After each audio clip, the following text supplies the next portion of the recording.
Assalamualaikum warahmatullahi wabarakatuh. Kami dari kelompok 2 yang beranggotakan Adelia Puspita, Hafiz Ardiansah, Hanifah Nirmala Kristi, Kintan Sabrina Alfujahra, dan Trisa Nurfadilah. Di sini kami akan membahas mengenai pemanfaatan teknologi informasi dalam manajemen perkantoran. Sistem informasi teknologi dibutuhkan dalam manajemen perkantoran dalam menjalankan aktivitasnya. Karena sistem informasi teknologi untuk mencatat segala transaksi yang terjadi dalam kegiatan perkantoran tersebut. Selain itu juga untuk mengolah data-data transaksi, sehingga menjadi informasi yang lebih berguna. Pemanfaatan teknologi informasi dalam manajemen perkantoran. Pengertian teknologi informasi. Teknologi informasi kantor adalah tempat dan proses penanganan informasi. Teknologi informasi dapat diartikan sebagai perolehan, pemrosesan, penyimpanan, dan penyebaran informasi baik yang berbentuk angka huruf, gambar maupun suara dengan suatu alat elektronik yang berdasarkan kombinasi antara perhitungan dan komunikasi jarak jauh. Ada 3 komponen utama teknologi informasi, yaitu ada komputer, yakni merupakan suatu alat mesin elektronik yang mampu untuk membuat kalkulasi dengan kapasitas yang besar dan sangat cepat. Ada mikroelektronik, yaitu sebuah rancangan bangunan atau desain. Yang ketiga ada telekomunikasi, yaitu transmisi informasi melalui kabel atau gelombang radio. Selanjutnya, peranan teknologi informasi, yaitu sebagai penanganan surat dan pembuatan laporan, sebagai komunikasi perkantoran, sebagai pengirim surat, bahkan bisa sebagai tata laksana arsip atau billing. Aplikasi dalam teknologi perkantoran.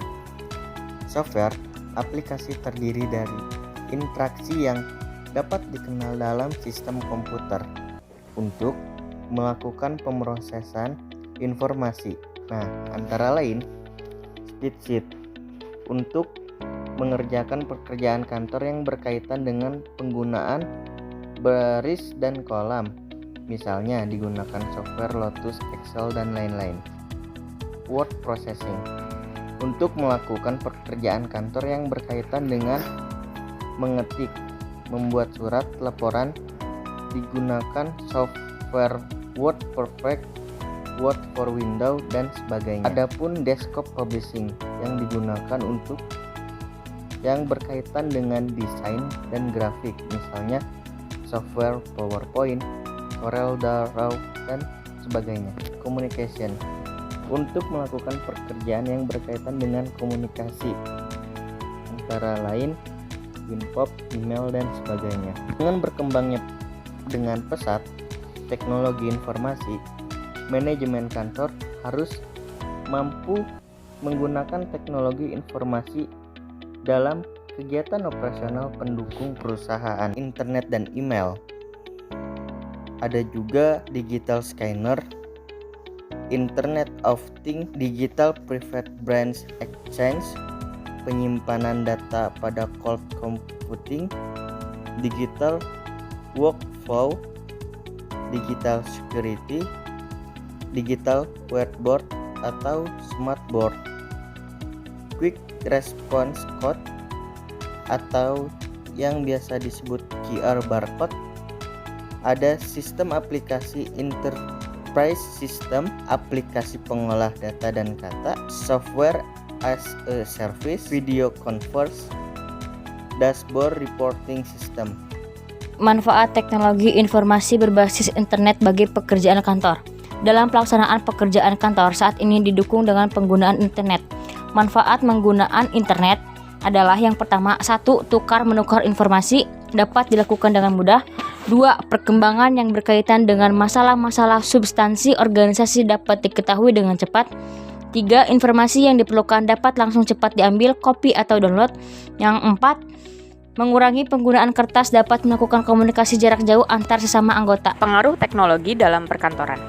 Dalam memperkirakan pengaruh teknologi informasi terhadap perkantoran, ada beberapa perspektif atau harapan yang perlu dipertimbangkan. Yang pertama, implikasi umum seperti aspek sosial, ekonomi, dan sebagainya. yaitu seperti proses dan pengiriman informasi akan semakin cepat, pekerjaan akan banyak mengalami perubahan, pekerjaan yang bersifat rutin cenderung diambil alih oleh mesin, pekerjaan rutin kantor akan lebih efektif, dan lainnya. Yang kedua, implikasi terhadap karyawan kantor. Ada keuntungan dan kerugiannya. Yang pertama, keuntungannya mendorong untuk keterampilan baru, lebih mempermudah dan mempercepat penanganan informasi, lebih mudah dan cepat memperbaiki kesalahan, dan lain-lain.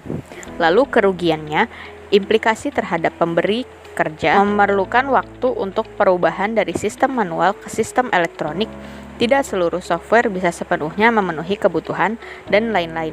Secara keseluruhan, keuntungan dari teknologi perkantoran yaitu penghemat biaya gaji karena berkurang pegawai yang dibutuhkan, harga teknologi baru relatif murah, menghemat biaya ketatausahaan, produktivitas meningkat secara cepat, meningkatkan komunikasi antara para eksekutif secara individual, dan keluasan dalam bekerja.